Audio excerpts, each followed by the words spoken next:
Hey, what's up you guys? Welcome to my channel. My name is Kylie if you're new, and today, yes, I'm going to be sharing with you what I believe are the top 25 horror movies on Netflix right now. Right now being September 2020, these things are always bound to change because Netflix is always changing up its titles, so for this month, this is what's best.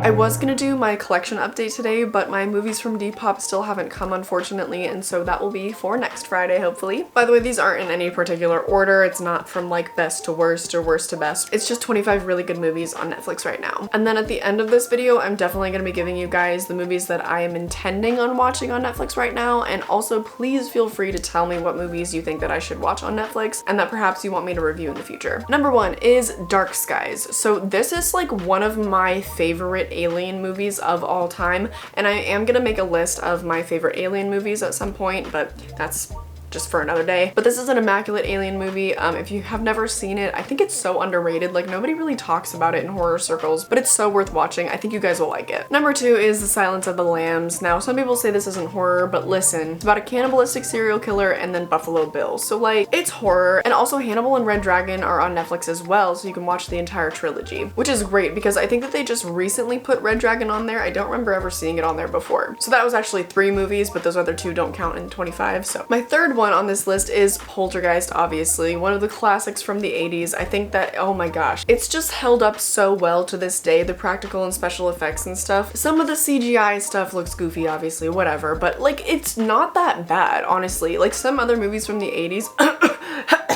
Halloween 3 were just way too ambitious for their time, you know, and just use CGI in really poor ways, but I think that Poltergeist actually really holds up and it's one of my favorites. Number 4 on this list is Creep, which I also feel like is kind of an underrated movie. Granted, the first act of the movie, like the first third, is a little weird, like it's just kind of weird and uncomfortable. It's not really that scary, but then I think it gets really good and quite terrifying, honestly. I just watched it for the very first time recently and I was very pleasantly surprised, and it's less than an hour and 20 minutes long. It's like an hour and 17 minutes long, which is just awesome. It's almost like a short film. So I recommend it. It won't take up too much of your time. Number 5 is Train to Busan. This is one of the best zombie movies of all time, and maybe I should also make a list of like best zombie movies / TV shows of all time, because there's a lot of content in that area as well, but I'm kind of just now diving into the world of zombies. I just recently started watching The Walking Dead like less than a week ago, and now I'm already almost finished with season 2. At first I was like, yeah, but now I'm like into it. Like, I'm invested in these characters. So I'm thinking I also might do a Walking Dead series and just kind of review it like a season at a time, but I don't know, we'll see. Anyways, Train to Busan, it's also a Korean film. I did a review of it actually a while back, and so I'll link that down below if you guys are interested in knowing like my full spoiler-filled thoughts on that and such. Of course, the first half is spoiler-free as always. But moving right along, number 6 on this list is Sinister, which I think is one of the scariest horror movies of all time. And on that note,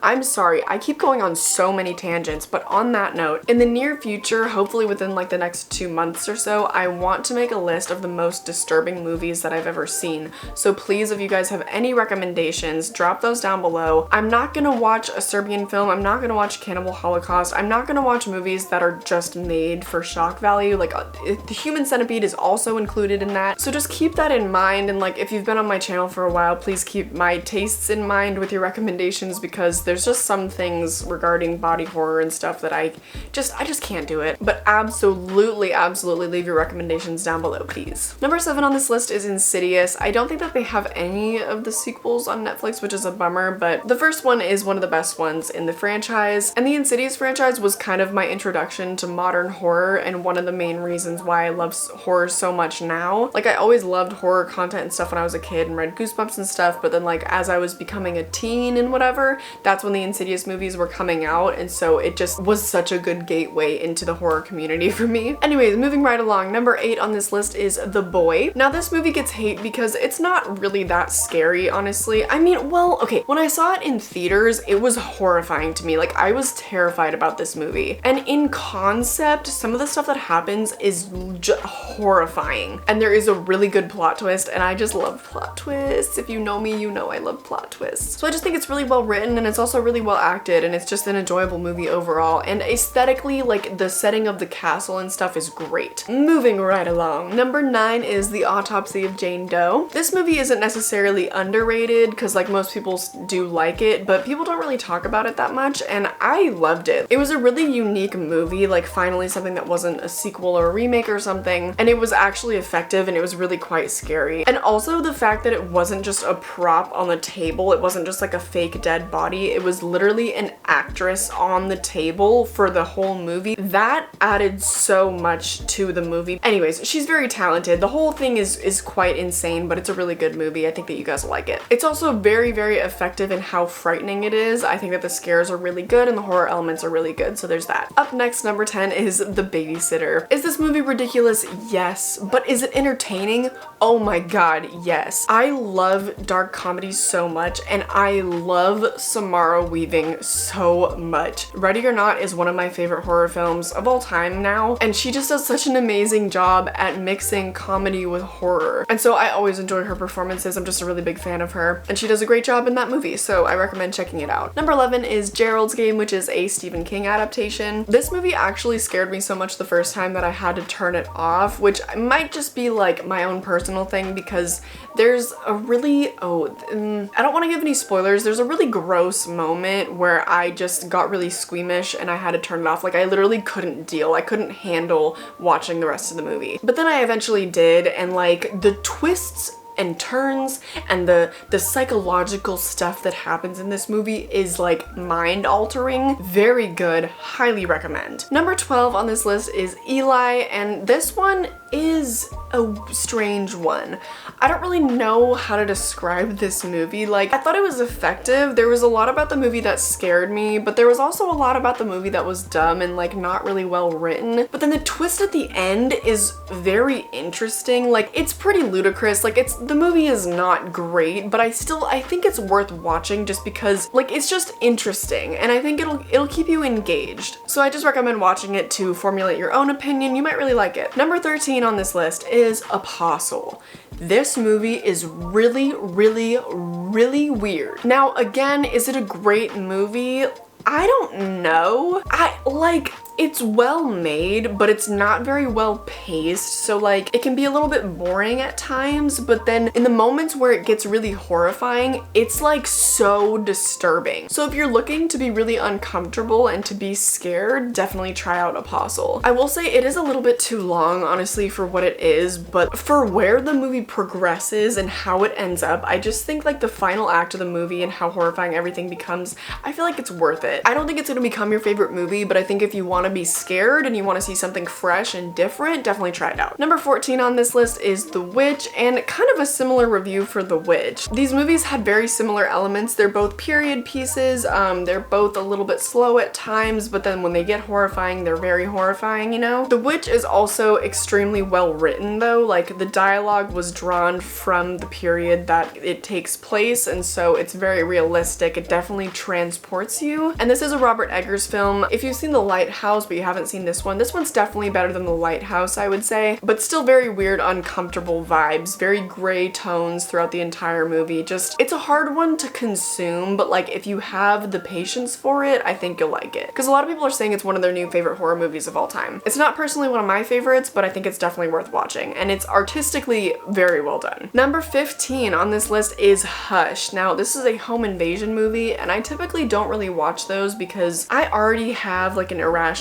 fear of a home invasion happening to me. At my house in Southern California, I live in a gated community. Like, it's very, very safe. So that fear is completely irrational, but it's just always in the back of my mind that like someone could just decide to, you know, hop the fence and just do it and just come into my house. I don't know. Like, what's really stopping anybody from coming into your house, you know? Like, home invasion movies are just, they're a little too real. They're a little too grounded in reality for my taste, but Hush is an exception. Like, Hush is really good because there's also the added element of the fact that she's deaf, and so that's something that's not relatable for me. If you're deaf, I'm very sorry, like, because that movie will be very relatable for you and probably a lot more scary for you. That movie still scared me. Like, if you want to be scared, absolutely watch Hush. The suspense in that movie is great, the acting is great, just a very, very well made film. Number 16 on this list is Cam. I haven't watched this movie since it came out in 2018, but I do remember really liking it. It's not totally a horror movie, I think it's more of a thriller,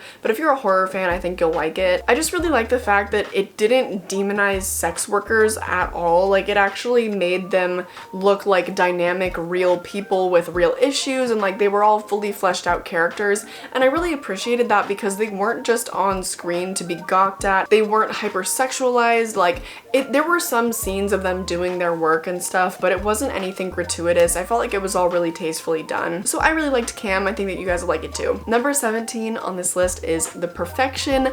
This is a psychological mess. This movie is madness. There are so many twists and turns, and like the movie was kind of hyped up for a little while when it came out, and then that totally died down. Like, nobody talks about it anymore, but I am about to rewatch it again pretty soon because I just remember being so disturbed by this movie. There are some moments when like I have to look away and I can't deal, but for the most part the movie is really well done. There's good representation in the movie, there's really good special effects done, but really what I'm gonna need you to understand is it is very, very, very psychological. It's gonna mess with you. The twists are gonna blow your mind. I don't think anything about the movie is predictable. Like, it's a whole experience. Okay, moving along. Number 18 is The Invitation. Also, I think highly underrated. This movie is about a couple that goes to a dinner party and then things get weird, and then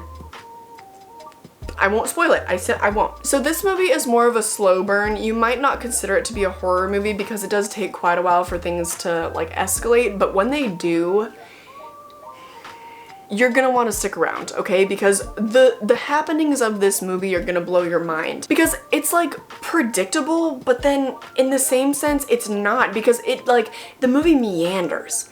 It meanders and it takes you on all these different emotional paths and stuff, and then like after a little while, you're like, okay, maybe it wasn't that predictable. Like, I don't know what's gonna happen now. So just like stick it out. Again, please, if you have the patience, absolutely, I think you'll like this movie. Number 19 on this movie is Head Count, yet another very underrated film, I think. This movie takes place in a vacation home in the desert, and it's a bunch of college-age students and stuff. It's a very interesting premise and like a very unique movie, honestly. It's not great, it's not the most well done, not the best acted, but I think it's really unique and I think it's really worth watching. It's a very enjoyable movie, and it's definitely like, I'll rewatch it. I think it's super rewatchable and pretty interesting. Like, I think it's a good movie. So give that one a shot at least. Number 20 on this list is the original Carrie movie. Now, I'm not really a fan of this movie, honestly, but if you guys just haven't been perusing on Netflix in a bit and you don't know the selection that they have, Carrie is indeed on Netflix right now if you wanted to watch that. Okay, number 21 is The Bye Bye Man. Now, look,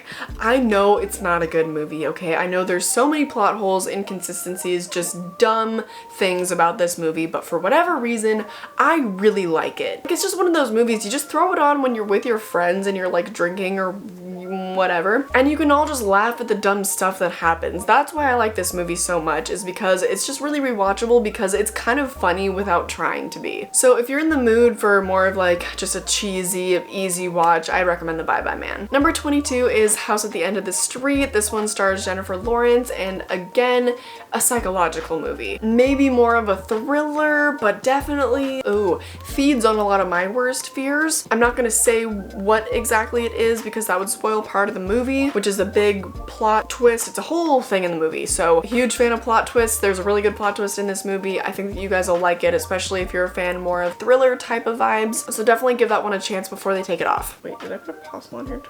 No! Why did I do that? Oh no. Number 23 on this list is Emily. Now, this is not one of my favorites, but it's like, it's one of those movies that I can appreciate for feeding on some of like my fears, and I think it's well done. The acting in it is really good, surprisingly. There's a bunch of children cast in the movie because it's about a babysitter, and you can kind of guess where that goes. It's like slightly predictable, but it is still really scary, and there actually is kind of a twist that you don't see coming. So I'd recommend it and just like seeing how you feel about it for yourself. Number 24 on this list is The Ritual. Now, this movie is very very confusing, like the way that I feel about it. So the first act of the movie is like insanely well written. I love the dialogue, I love the characters, but then as we progress and as we get to the last act of the movie, like the final 20 minutes, this movie really descends into quite a fever dream. It's not my favorite mode of storytelling when like the first 2/3 of the movie or whatever are pretty good and then the third just feels like they didn't really know how to end it, so then they just made it super crazy. But if you're a fan of that, I think that you'll really like this movie because like I said, the dialogue is super well written. Like it's a well written movie until that last, I don't know, 20 to 30 minutes. So give it a try. I think it's a really effective horror movie. It just gets very strange. And finally, number 25 on this list is Paranormal Activity. Now eventually I will do a Paranormal Activity series. Right now I am working on, you know, 80s movies obviously, but I think I'll probably work my way up the decades, you know, in terms of like franchises and stuff. So Paranormal Activity is coming up, so is the Saw franchise. But yeah, just in case you weren't aware, Paranormal Activity is on Netflix. It's not one of my favorites, but I think it's very interesting what they were able to accomplish with just a $15,000 budget and like how successful it became and how it was like a groundbreaking thing at the time. So I appreciate it. It's just not one of my favorites, but if it's one of your favorites, it's on Netflix right now. Now to wrap up this list, I have 6 movies that I am anticipating watching on Netflix very soon. So once I give you guys these, then like let me know what other ones I should watch. But the first one is As Above, So Below, which is the found footage movie where they go into the catacombs in Paris. Let me know your thoughts on that, whether or not I should watch it, but that's one I was interested in. Another one is 1BR or One Bedroom. Everybody's talking about that right now, and everybody's really split on it, like whether they love it or whether they thought the ending was really dumb or what. I don't know. That's just what I've heard, but it's piqued my interest, so I'm definitely gonna watch that soon. The next one is It Comes at Night. I don't really know much about this. I don't watch the trailers for the movies that they have on Netflix because I just hate when trailers ruin things for me. I prefer to go into movies with a fresh mind. I don't like having any other like preconceived notions of the movie like at all. That one just looked interesting to me, and based on the synopsis it sounds like it'd be really scary. The next one is Polaroid. Again, same thing, just seems really interesting. It seems like a really unique concept. I haven't heard of anything like that before, aside from the Goosebumps book Say Cheese and Die, where it's like that evil camera, but this might be like the adult version of that, so I'm gonna try it out. The next one is one that Sarah Hawkinson said was really good. It's called Green Room, and she said it's like a super underrated movie, so I'm gonna try that one out as well. And then finally, Friend Request is one that I want to watch because I've also seen mixed reviews on that one. A lot of people say that it's really dumb, but then like some people love it, so I just want to watch it to get my own opinion. But definitely leave your opinions on all of those movies that I just listed down below, and also let me know which ones I didn't list that you think that I should watch on Netflix. But that's gonna do it. I hope that you guys now have some new content you're looking forward to watching that's on Netflix. I hope that you enjoyed this list. As always, if you want to follow me on social media, my Instagram, Twitter, and Letterboxd is all at Kai Johns. Letterboxd is where I review movies that I don't intend on talking about on this channel, and Instagram is where I post what movies I'm currently watching so you guys can watch them too, just in case I do a review of them. Definitely check out the petitions and the GoFundMes linked down below. I update those every week. As always, I hope that you enjoyed this video, and I hope I catch you in the next one. Bye!